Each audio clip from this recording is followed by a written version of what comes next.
reactions continue to trail last week's comments by Speaker at Lagos State House of Assembly Mudashiru Obasa about plans to buy the legislative body to pass laws, in his words, to protect indigenes of Lagos from exploitation. Well, political analyst Adio joins us now to offer his thoughts on the crisis being provoked by those comments and the immediate, medium and long-term impacts of such legislation if it ever comes into existence. Thanks for joining us, Ayodele. It's good to have you again.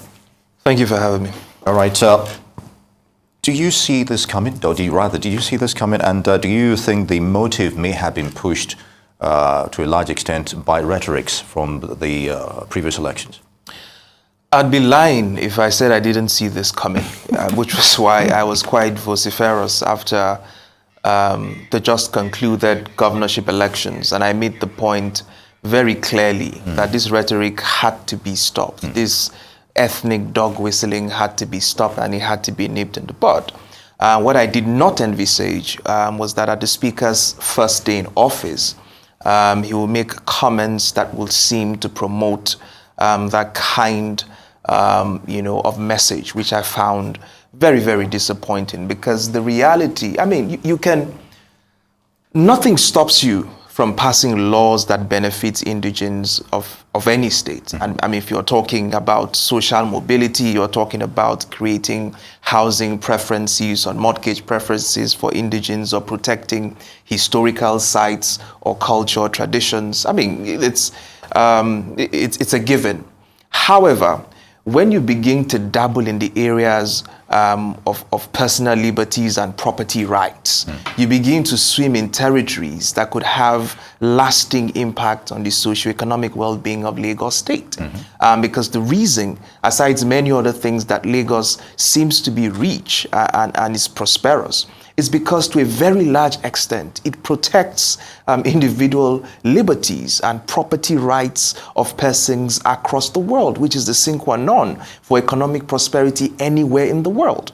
The moment you begin to dabble into playing politics with such rights and liberties, what you are doing in essence is transforming a state that is supposed to be a mega city or a smart city into some Yoruba Caliphate that makes absolutely no sense to me. This is $1 billions of dollars economy, arguably the largest in the entire West Africa, second or third in the entire Africa. And we shouldn't be playing tokenism with this kind of economy. I expect that our leaders in the legislative arm of government should be more forward-thinking, should be more imaginative in their approach, and not meddle into political thinking that is just reductionist and antiquarian, in my own argument.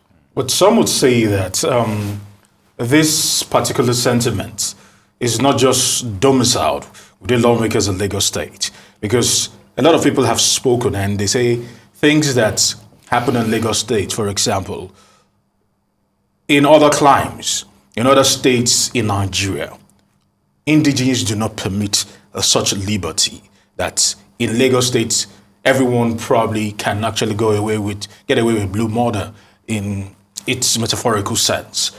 But in Lagos, but in other climes, things are stiffer. When you probably go to the north and you want to do some things, then you find out that there are heavy restrictions in terms of your liberty. And when you actually go to the south, probably the south is, to be very precise, they are very, very cagey with how much they let foreigners, as they will call them, or other people that are not domiciled, are not from Southeast, probably establish themselves. So that Lagos is probably a little bit too liberal for their own liking, and these people, some of those people that are agitating and fighting this, know that in their own states and in their own regions, things like this are more cagey than it is in Lagos State. So there are two things here. First of all, the Constitution of Nigeria recognizes citizenship and not indigenship. So it means it provides you and I, with the right and the liberty to buy property and live anywhere in this country, and my rights as a Nigerian must be respected, whether I'm in Kano or in Lagos, right? So that's in its literal sense. In its literal sense. So I mean, the Constitution is clear on that, right? So aside the constitutional aspect of it, the question you would have to ask yourselves is whether you want a trillion naira economy or like I said, you want to hold on to certain ethnic, religious or parochial cleavages at the end of the day. Because the way I view it, Lagos aspires, to be a mega city, one of the biggest and most admired cities in the entire world. It is not a city that wants to just pander to certain kinds of ethnic identity. It wants to be, the commercial hub of West Africa, or arguably the financial center of the entire African economy. And if that's the vision for Lagos State, then you can't be pandering, to parochial sentiments like where your neighbor comes from or it doesn't come from. Let me tell you something. 19th century Baghdad, or whether it's Vienna in more recent times in 19th century, these countries were the richest in their times because of diversity in their economy, because it provided people with the freedom to pursue, their religious practices, protected their rights to invest in those particular economies. And Baghdad was arguably one of the richest economies in the 9th century because of those liberties, because of those rights and privileges that he afforded people, whether you were from Baghdad or not. The same thing with Istanbul in the 17th century. So the question I always ask is, if you want to have, like I said, a Yoruba Caliphate, it's fine. But the effect, obviously, will be that you are not going to have the size of the economy that you dream of. The effect is that people are going to vote with their capital. They will take their monies in other places where they have rights and privileges. Let's go on a break. When we come back, we'll be looking at, because this is not probably new to Nigeria, understanding that we've seen it play out in France, in South Africa, and some other climes, even in Africa. But we'll go on a quick break. When we come back, we'll actually talk about this. Don't go anywhere. Welcome back to News on the Rise News, and we still have with us here Adio, and we've been talking about the protection laws here in Lagos State and all the backlash and all the commentaries that have actually been generated by this. And before we went on the break, I was trying to say that we've seen these things play out time and time again. This is not new to Lagos. Cities or metropolitan cities and metropolitan cosmopolitan places around the world get to find themselves in this particular bottleneck whereby the indigenes almost feel like they are losing their own grip on what should be theirs and what probably they should be enjoying. We've seen the Amazonians in Brazil, for example,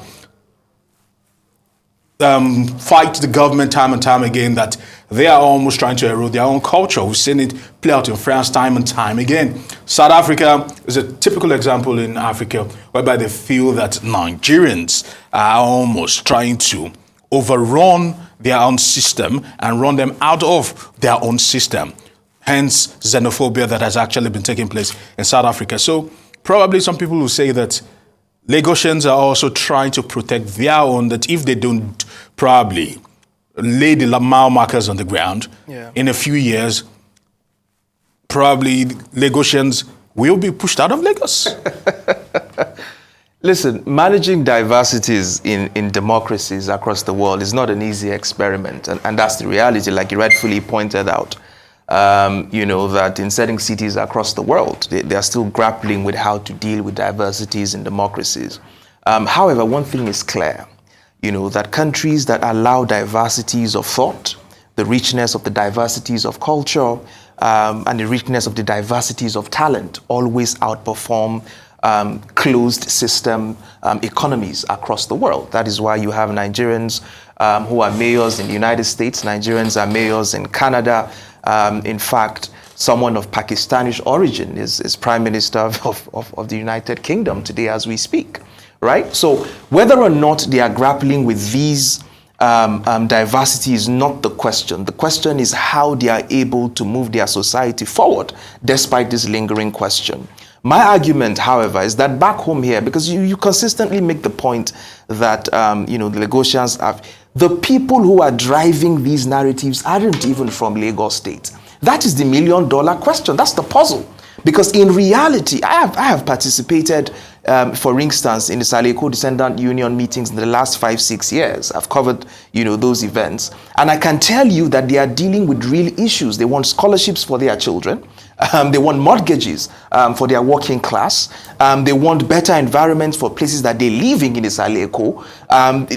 They want lands that have been taken away from them forcefully without compensation.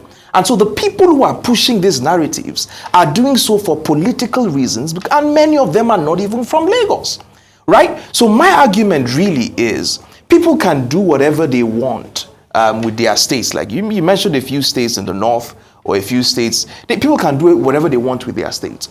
But when certain regions have aspirations to be economic powers, economic hubs, and want to be able to attract global investments into that particular space, then at that very moment, that state must be willing to protect the rights and liberties of people who are not from that dominant ethnic group or share that identity. I remember that this is the mindset and the thinking that brought about Brexit, because some people felt foreigners. Oh yes, and they're paying heavily for it.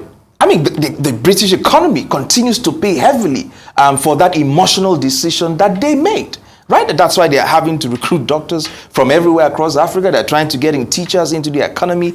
Listen, you can't, and it was a political issue then in the UK too. A few politicians played on the emotions of people and got them outside, Brexit, which they are suffering from now. And so that's why I said initially, I don't deny the fact that democracies are trying to reconcile diversities and how it works within large democracies. But what you must never toil with is capital coming into those countries. This same UK that you talk about, their biggest clubs in their country are being sold to people from the Middle East.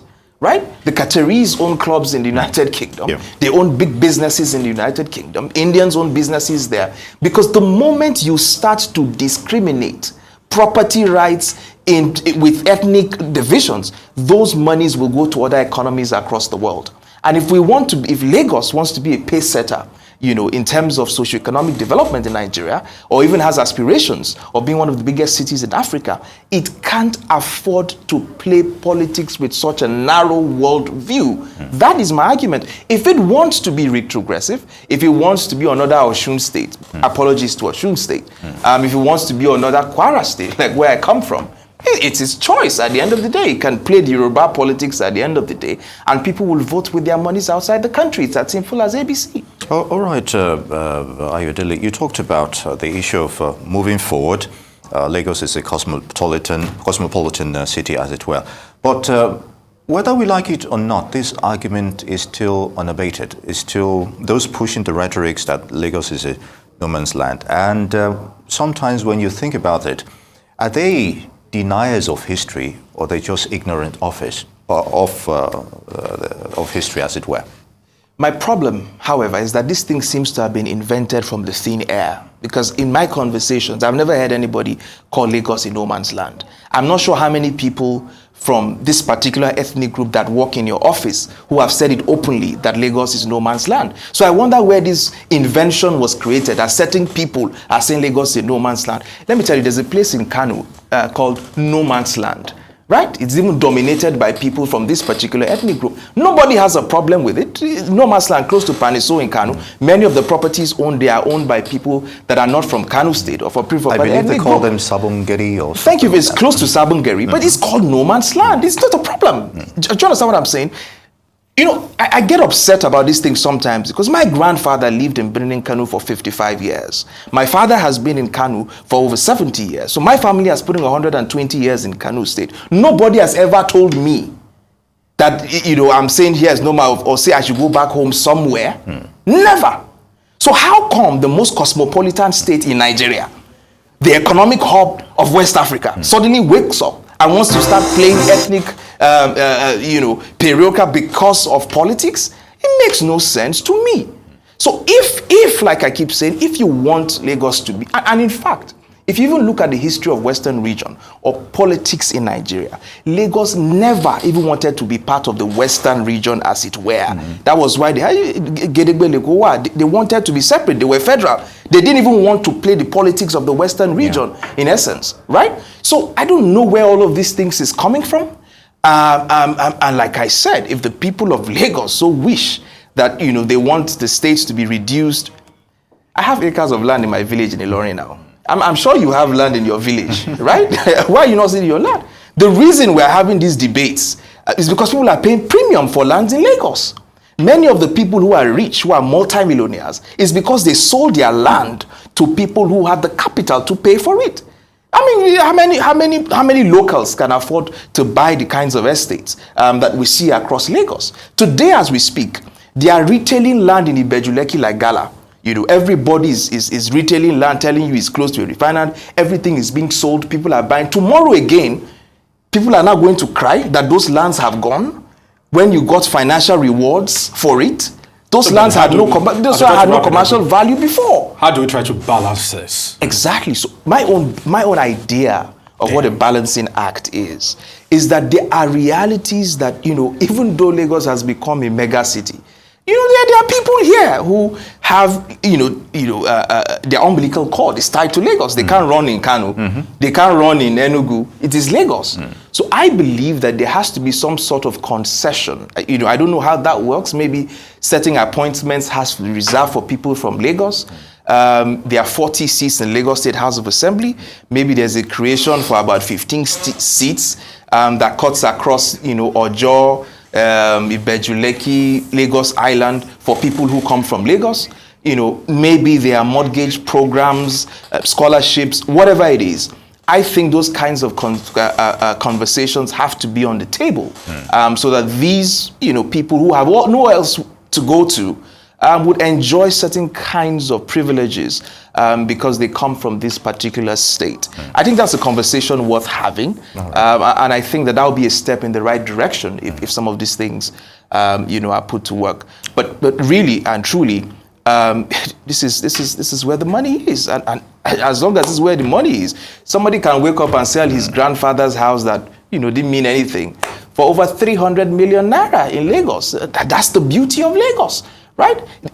There was no rich person in his family before, but suddenly he wakes up, a dilapidated bungalow can go for 300 million because there's somebody willing to place a premium on it because it's the economic hub of West Africa. All right. On that note, we'll see how it goes regarding the motives for that. Ayodele, Adio, political analyst, would like to thank you for your time and also for your perspective on the issues. Good to have you.